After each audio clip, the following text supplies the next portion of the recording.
I hope you all have a good break. So let's come back to this kind of a multi-scale network analysis. Hope this talk will be more interesting. Won't make you sleep. Yeah, this actually is a 4 or 5 year effort. Actually involve over 2,000 scientists around the world, and so not just my work. So basically, a large number of scientists actually involved, and to make it happen. Okay. Okay. So the talk, the first talk of the afternoon actually is the multi-scale networks remodeling in Alzheimer's disease. Yeah, this actually project was started at Rosetta and Merck, and later we continued the analysis at Sage and finished it at Mount Sinai. So that is a long journey. But fortunately, actually, we get the whole thing done nicely. We carry out the analysis and validate those key findings. So Alzheimer's disease actually is one of the most common form of degenerative dementia, which actually basically accounting 80% of dementia cases. So it is estimated that in the middle of this century, we will have 100 million AD cases worldwide. And currently, actually, AD is the 7th leading cause for the deaths in the United States. So the social cost for this disease actually is huge.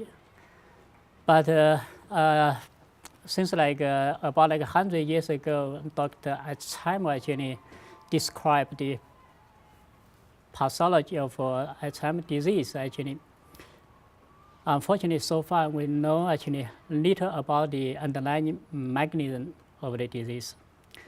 So it is clear now only that we know the symptom is accumulation of amyloid beta plaques as extracellular deposits in the brain, and also the tau-related neurofibrillary tangles inside the affected neurons. For the early onset Alzheimer's disease, we know actually 3 rare forms associated with mutations in APP, PSEN1, and PSEN2. But for more common, actually later onset form of Alzheimer's disease called LOAD, we know little about that. But we assume that it is polygenic and multifactorial. So this is good or bad. And I think the bad thing is that we still need to actually fight with the disease, and many patients actually are waiting for the breakthrough of our research. So the good thing is that we could actually use advanced network approaches to really give a brand new view of the disease. Okay, so there are actually a lot of efforts actually in developing drugs to treat the disease. So this is one example actually. Is a drug developed by Lilly, one of the top pharmaceutical company. They spent $1 billion over the course of 10 years to develop a drug, but eventually the drug failed. So the drug was based on the popular actually hypothesis about the cause of the Alzheimer's disease. That is, accumulation of amyloid beta is the cause. But this drug actually can clearly clean up the accumulation of amyloid beta, but just make the case worse. People actually get brain cancer or skin cancer. So they just cannot reduce the symptom, just make it worse. So basically, the drug this actually basically shows the most popular hypothesis about the disease is not right. And so we continued to see actually more failures in the last 2 years. So we have the drug developed by Pfizer, and also the second drug by Lilly, and also a drug by Baxter. So all failed. Why? So basically we don't know. The reason is that we don't know the mechanism. So we know the symptoms, but we don't know the true cause. So as a first step, we try to actually give a brand new understanding of the disease just based on the data. So we try to generate a large-scale genomic and genetic data from like hundreds of patients, and as well as those normal control samples. So the hope that this kind of data-driven approaches can give us a better understanding of the disease. So this is as a first step, so as I shown before. So we, what tools do we have? So we have actually those multiple types of networks. We also have the integration method for putting together those multi-scale networks. So those are the tools, and then we have the data. So this is the data. So we have about like 300 AD, over 300 AD patients. So we extract samples from 3 brain regions: prefrontal cortex, and the cerebellum, and the visual cortex. So we also have like 150 and normal control samples. So this is a collaboration with Harvard Teacher Brain Bank. So we got all the samples from the Harvard Brain Bank. So we have the genotype data. It's about like 1 million SNPs, and we have about like 3,000 clinical traits, along with microarray data, including like 40,000 props. It's about like 30 traits, yeah. Yeah, so obviously the first step we want to do is to perform those pairwise association or correlation analysis. And then we go to the more advanced co-expression network analysis, and also the differential expression and the differential expression analysis. And eventually we look at the causal regulations among genes we are interested in. And then we integrate the Bayesian and co-expression network to identify key drivers for the subnetworks actually associated with the disease. And then we pick up those top and the drivers for validation. Okay, so this is a more graphical representation of the approach. So we have the samples from the 3 brain regions. So we have about like 1 million SNP and 40,000 probes. And so we have this kind of correlation-based metrics, as you repeatedly see today, and also from the previous presentations in the last few days. And then we also build up the Bayesian network and by Dr. Zhang. And then we actually integrate those networks and pairwise association or correlation analysis to understand the networks. So for the network analysis, we did additional work to identify those subnetworks actually differentially connected or differentially interacted genes. And eventually we can actually put together all the information to rank all those subnetworks in terms of relevance to the AD pathology. Okay. So let's first look at the basic differential expression and the gene trait correlation analysis. So this is the figure A and B actually shows the differential expression between the AD and the normal case in 3 brain regions. So clearly you can see actually prefrontal cortex and has the most number of differential expressed genes, and followed by the visual cortex and the cerebellum. It is a little bit surprised because visual cortex actually is thought actually to be least relevant to the disease, but actually it looks actually quite relevant too. As we proceed, we will see actually a lot of subnetworks in the visual cortex are also highly correlated with the AD pathology.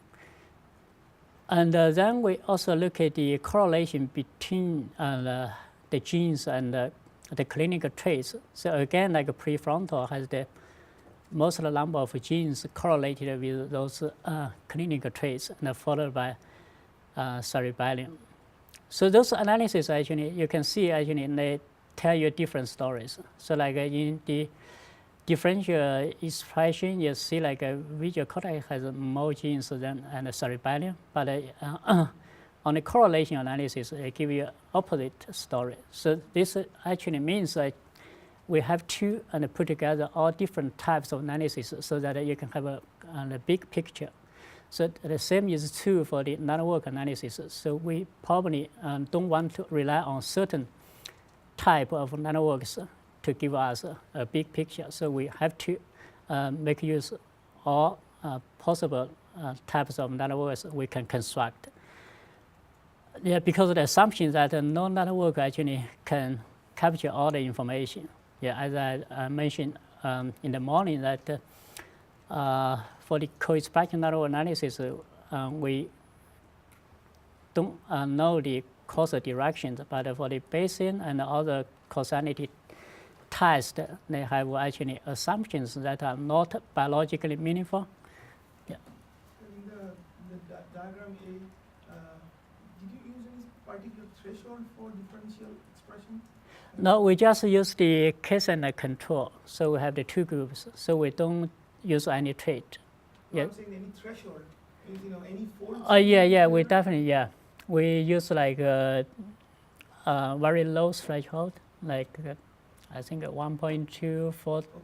And also just FDR like 10%, like that. Yeah.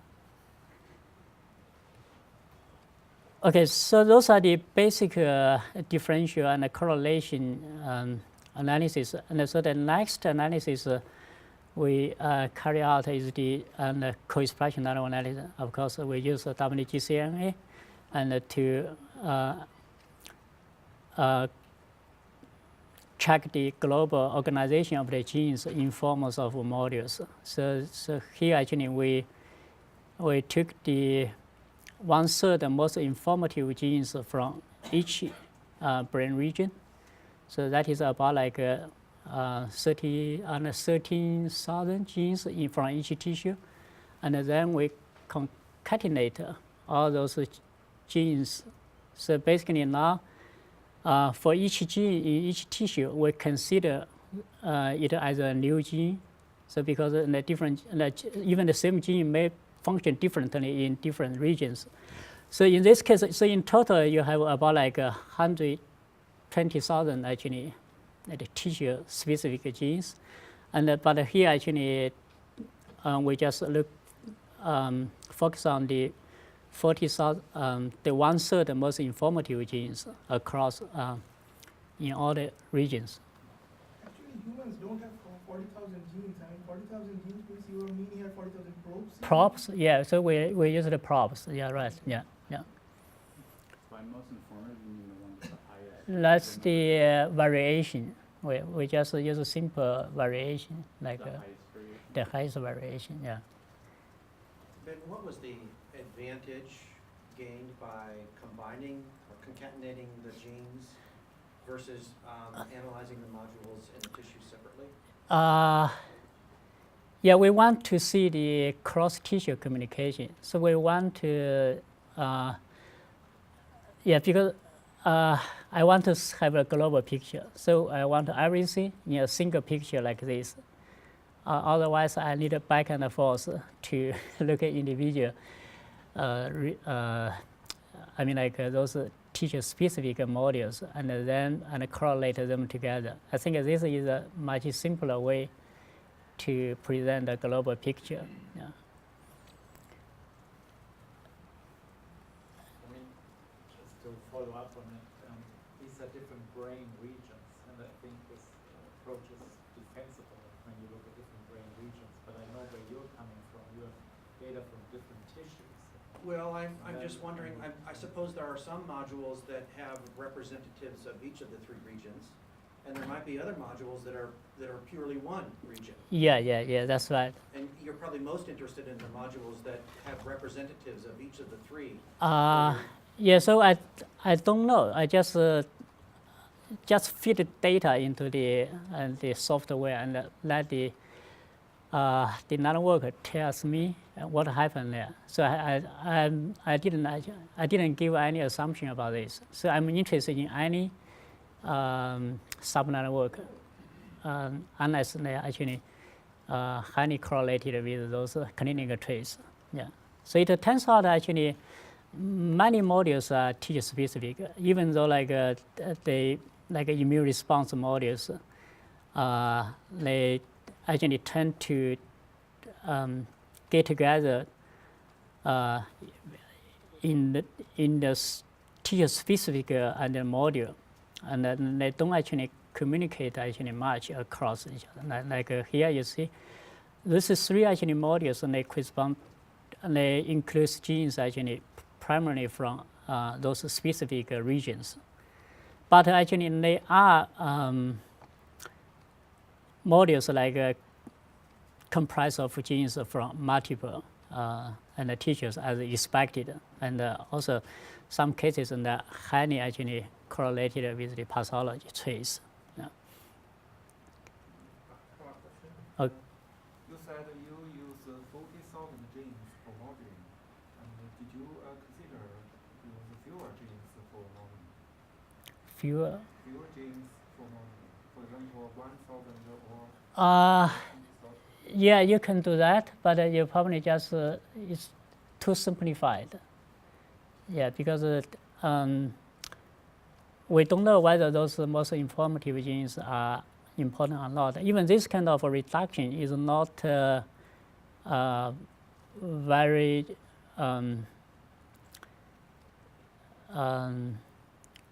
is not very good. But now actually I can construct the networks based on all 120,000 probes. So we can get it done within like a few days on a high memory machine. So that's something actually. But at that time we were actually limited by the memory. So now we can scale up. So in this way, then you can have a really actually global picture, unsupervised way to understand the organization of the genes. Okay, so this network actually was based on the data from the AD patients, because we also have the data from normal control. So for each normal control, we also have 3 regions, and so in this way, actually, we can directly quantify how the modules interactions actually change from normal to the disease. So we have a simple actually metric to determine the changes of interactions. We call like is a gain of collectivity or loss of collectivity. So you can see from this sub figure. So this actually this module of genes actually dramatically increase interactions. So in normal control, those genes actually they don't interact or correlate with each other, but then they have a strong, very strong correlation actually interactions in the AD patients. And so for the neuron-related functions like nerve encysment and myelination, So we see actually dramatic loss of collectivity. And for the inflammation, we see like about like 50% of increase of interaction. Yeah, so this is just actually another perspective of the data. So normally before we have the differential expression analysis, but now it is a 2-dimension. That is one dimension, one gene across case and the control. And now we look at the correlations between 2 genes across the 2 populations. So this actually gives us actually another angle to understand the data and also the disease. So we actually did this for all the 111 modules. So, and so we can quantify those changes of interaction. So you can see those protein response actually has slightly increased interactions. And those synaptic transport genes, and they lost the functions. And the GABA and metabolism genes also lost function cell cycle. And so you can see a lot of loss of interactions in the network.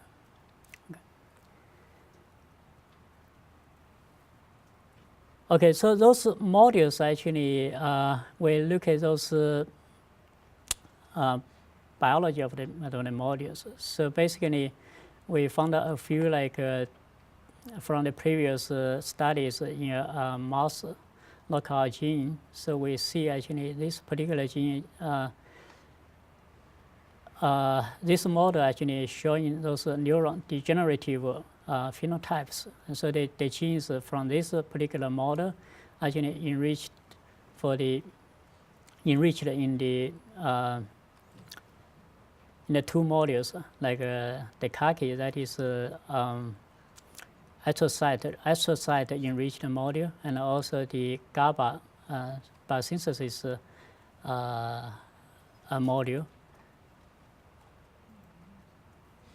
And also this kind of astrocyte enriched module is actually significantly enriched for the 44 most strongly associated AD-associated genes, and based on the outside gene database. And we also see actually the previously identified macrophage enriched metabolic network from the obesity diabetes study actually remarkably actually enriched in all the 3 immune response microglia enriched modules from all the 3 and the different brain regions. So now we have those modules, and we know something about some modules.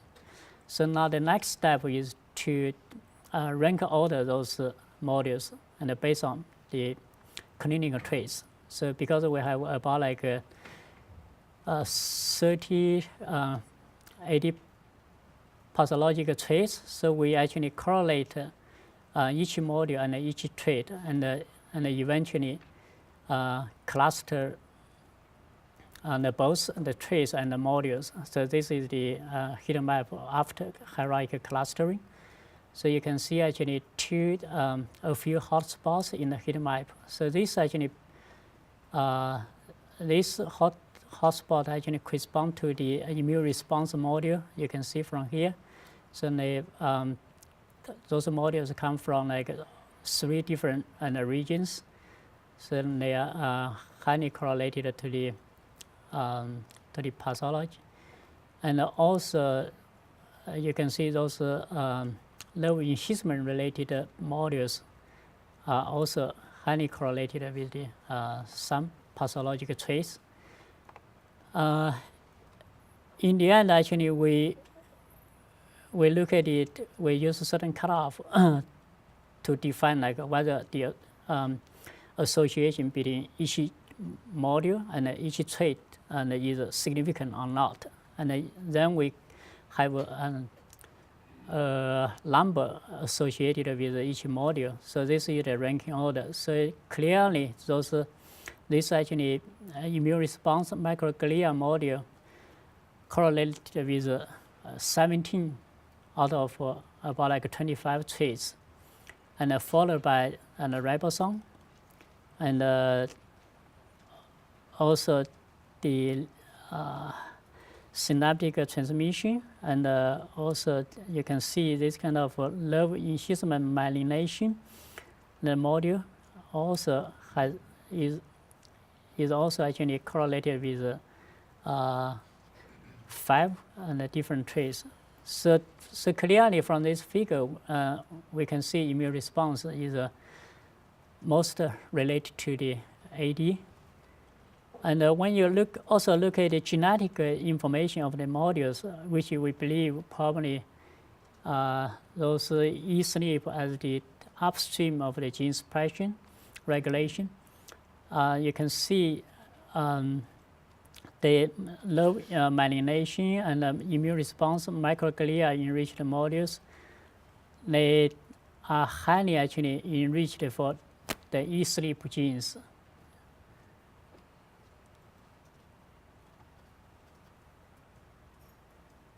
Yeah, those e-SNPs actually is also the AD specific e-SNP. So we subtract the e-SNPs from the normal control in this enrichment test. So there is a clear actually genetic control for those modules related to the AD pathology. Okay, so this is the final ranking order. So you can see those immune response module from prefrontal cortex is most related to the AD pathologic traits, and we identify a number of modules, a number of drivers for each module. So for this module, you can see actually the interaction between those genes actually increased by like about 50%, and then followed by this pink module, and so you see actually dramatic increased interactions between the genes in the module. It's like a 91-fold increase. Then you can see those protein response and low myelination and oligodendrocytes related modules also highly correlated with the AD pathology. Yeah, so basically this is a very rich data for us to develop a hypothesis and to further for further actually validation. So this is one of my favorite network from the analysis because it's sparse and give us actually a clear understanding how the network relate to the Alzheimer's disease. So in this subnetwork, you can see actually DTL is the top driver, and then followed by BUB1. And about like 15 years ago, actually people already found out like CDC2 was actually dysregulated in Alzheimer's disease. And so here actually we have a clear path and started from DTL. So now actually we are trying to validate this kind of hypothesis. And also you can see actually MIC gene is also a top regulator of the cell cycle dysregulation. So it is it has been known actually for a long time that cell cycle pathways are dysregulated in Alzheimer's disease, but the exact mechanism and the drivers actually are unknown. So here actually we have a clear and circuit about the regulation and among those cell cycle genes. So it's a good hypothesis for test and validation. Okay, so we have actually so many modules, and also we through the key driver analysis, we also identify those driver genes. So the next question is how relevant those drivers to the disease. So what we know about the disease in terms of genetics is all about like 13 well-known AD susceptibility genes based on AD GWAS study. So as I shown before that we see those predicted drivers are nine times more likely to be non-AD susceptibility genes than these non-driver genes. And also very interesting, actually, among those few AD susceptibility genes, actually, 3 of them actually concentrated in the immune response and microglia module. So, and also, yeah, CD33, TREM2, MSA4A, 4A. So basically, it indicates that the immune response is not just a passive response to certain upstream events, but also probably have some active role in the disease progression, even though we're still not clear how this actually could happen. Yeah. So this genetic information, together with the strong correlation for many pathological traits, actually let us make a hypothesis that the immune response is one of the top causal pathways for the Alzheimer's disease. But still, we don't know the mechanism for triggering this kind of immune response regulation. This kind of we see actually immune response actually probably hyperactive, and so I will show later that when you perturb those drivers in the immune response module, so basically it will actually do more harm. So okay, so this actually is a plot actually and built up by my former postdoc at SH and Chris Gatery, who is now with the Allen Brain Institute. He's very brilliant, and to put this kind of bridge those biology and another work together to come up with this beautiful plot. So basically, he partitioned the network into 5 components involving immune response, and so that actually many biologists really like this plot. They don't like those very broad and general network. So in this network, actually, you can see TYROBP is one of the top driver in the complement component, and then for those FCER1G actually is another top driver. So this actually gives us some clear understanding how those different immune response components actually regulated in the disease. Okay, so because we have actually 3 different modules and immune response modules, we have actually 3 different sides of drivers. So, but since all the 3 subnetworks, immune response subnetworks are highly correlated with the AD pathology and enriched for the genetic signal of AD, so we actually try to formally combine those drivers to have a final ranking order for all the drivers in the immune response subnetworks. So this is the final ranking order. TYROBP is the top driver, and followed by DOP2, HCK, and those, as I shown actually earlier in the inflammatory signature, inflammatory network, actually TYROBP and HCK and all the drivers in obesity, diabetes, and also those chronic inflammation diseases. So we also look at actually an independent data set involved like 130 MCI data. So we shown that so TYROBP actually slightly upregulated in the later onset Alzheimer's disease, and so it is quite significant when compared with the normal control. It's about like 20% increase of the regulation, not too much. Okay, then we actually, because TYROBP is the top driver, we try to validate the the consequence of perturbation of this particular gene. So we overexpression of this gene and in the microglia and also mixed microglia cells and the neuron. And the results I didn't show here actually is like follows. So when you overexpress TYROBP, so basically you see a significant uptake of amyloid beta and through the microglia.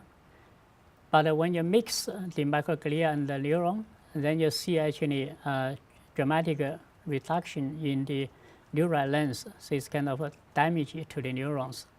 So that's the consequence for the enhanced immune response. So again, like we look at the molecular signature of TYROBP overexpression, and we see actually a huge enrichment in the predictor network. So that's kind of a story we want to see, because not only validate the phenotype, but we also want to validate whether those constructed networks are biologically meaningful or not. So basically, and in both directions, we got what we want to see. So eventually, actually, we are able to build up these hypothetical mechanisms about the immune response pathway. So basically, those pathogens and recognized by either complement C1q or immunoglobulin, and which band to FCGR1 or ITGAM. And those actually receptors actually signal through the TYROBP, which is the top driver of immune response. Alternatively, actually, those pathogens will be recognized by the TREM2 in the innate immune response. All those actually receptors actually trigger the downstream events and activate the PIK3 and the REC, and also the NADPH and complex, and to release oxidative actually burst so as to kill the pathogen. So this actually is a kind of hypothesis we are still in the middle of validation. So we hope that more experiments will be carried out soon to complete this signaling pathway. Okay, so immune response is one of the top, but it's not all. So when you look down the list of the ranking order, and then you can see actually many neuron-related modules actually also highly relevant to the AD pathology. And we also identify those drivers, and so especially for those oligodendrocyte enriched modules, they are also of a very great interest to us. So currently we are validating the drivers and in these actually oligodendrocyte enriched modules.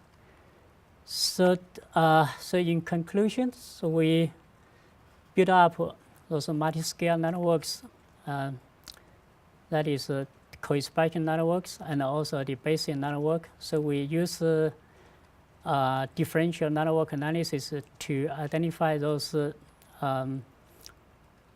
changes in terms of interactions among genes.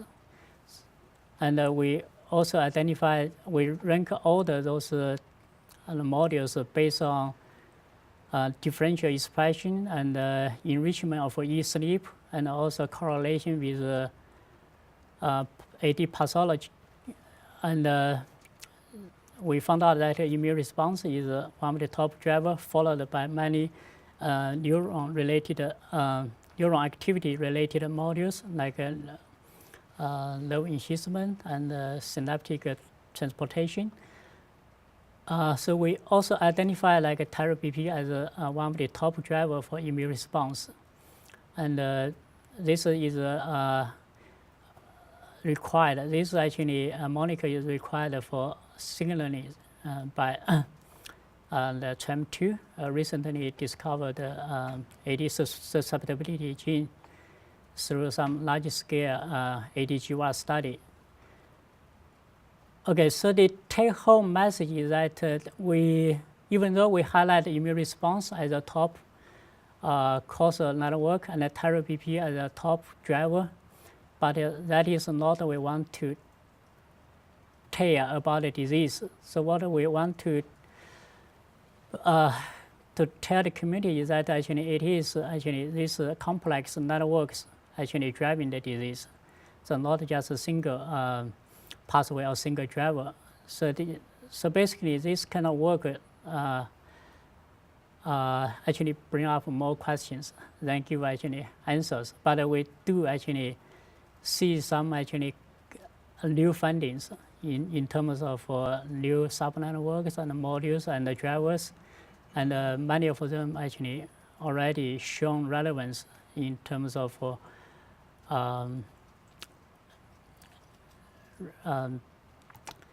relevance to the Alzheimer's disease, and so we are actually keep working on more validations. But the hope is that when we release the data and the models to the whole community, and hope and more group can jump on and validate.